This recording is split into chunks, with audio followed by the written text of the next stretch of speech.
Hi everyone, welcome to another SHU Talk, Reflections on Happiness from the Office of Mission Integration, Ministry, and Multicultural Affairs. I'm Valerie Kisselback, and I'm your campus minister. My talk today is about happiness and vulnerability.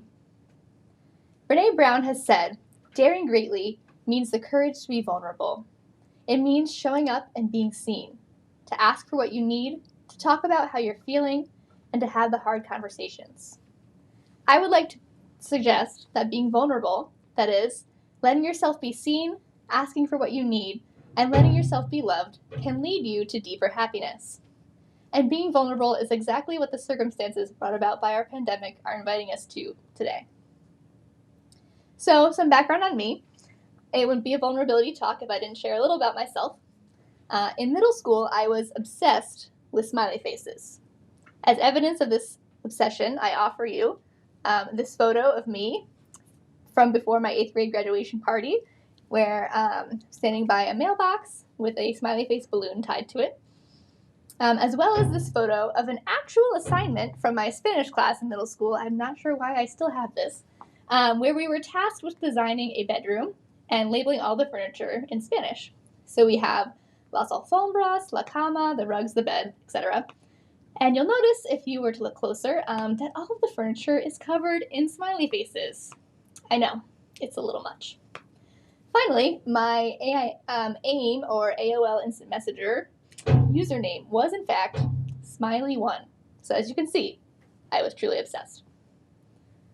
Now, as much as I love my quirky middle school self, and as much as being joyful and smiley is an authentic part of who I am, being happy all the time just isn't realistic. In fact, like my Spanish project, it's kind of creepy. That's just not how life is.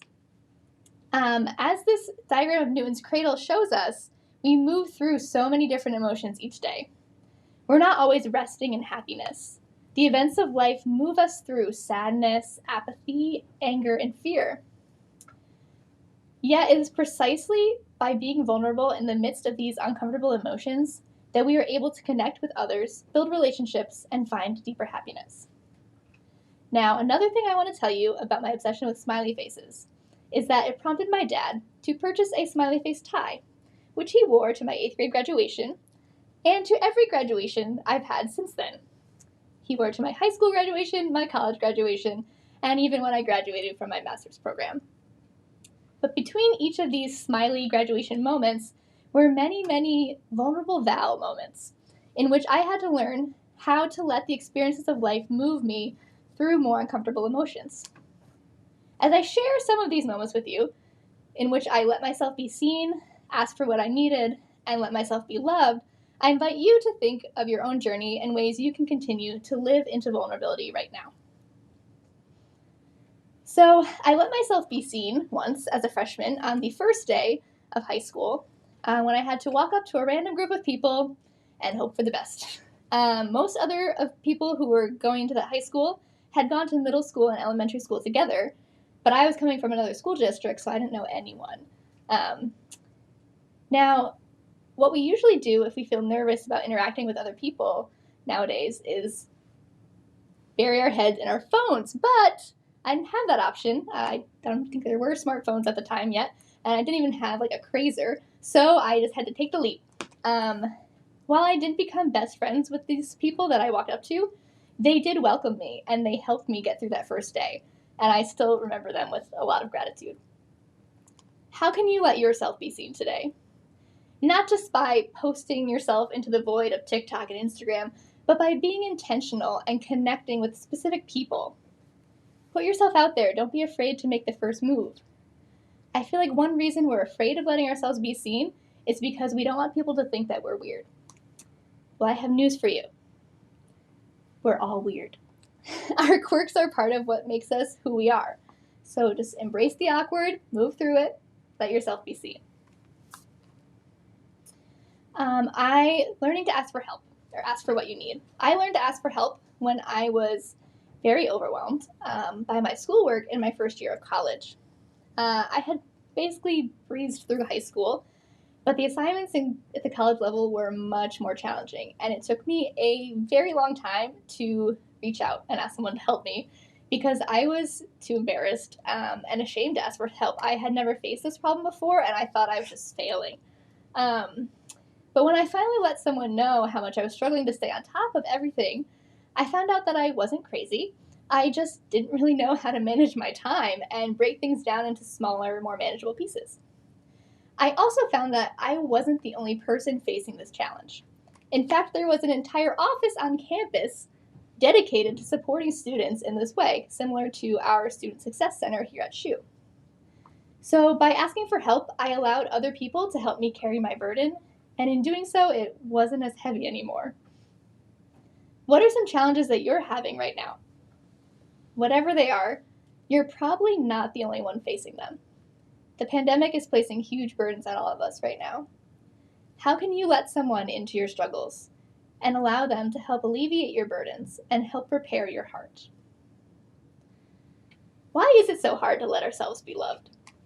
I know I would much prefer to meet someone else in their vulnerabilities, which, by the way, is the greatest privilege of my job. I would much prefer to do that than to let someone meet me in my vulnerabilities.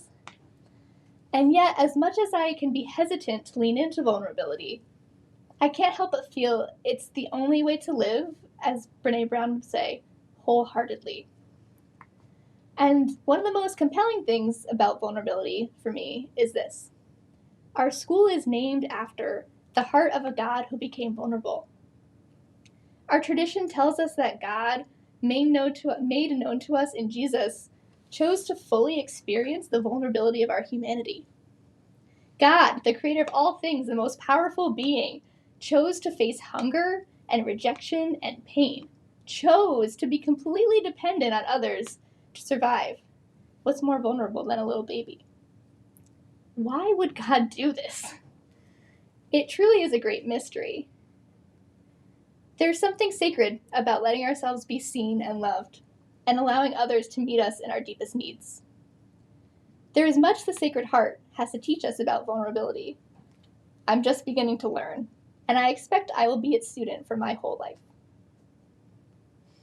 So these are my parents, a little blurry, but this is what they affectionately call a Valerie sandwich, kiss from each side. And here's my dad with his smiley face tie at my college graduation. And so I think this photo just shows a little taste of the joy that comes when you let yourself be loved. This is like the best end result you could get, right, in letting yourself be loved. So who are those people who love and support you? Who celebrates your joys with you and helps to carry you through your lows? How will you let yourself be loved today? Staying vulnerable is a risk we have to take if we want to experience connection. Connection is something we're all craving right now. And as forces beyond our control disrupt the way we're used to experiencing the world, being vulnerable is the way to move through this time and the uncomfortable emotions that the pandemic is surfacing. So, how are you going to be vulnerable this semester? How are you going to take the risk of letting yourself be seen, of asking for what you need, and letting yourself be loved? I hope that as you move through these moments of discomfort, you forge new and deeper connections with yourself, others, God, and maybe even find yourself smiling along the way.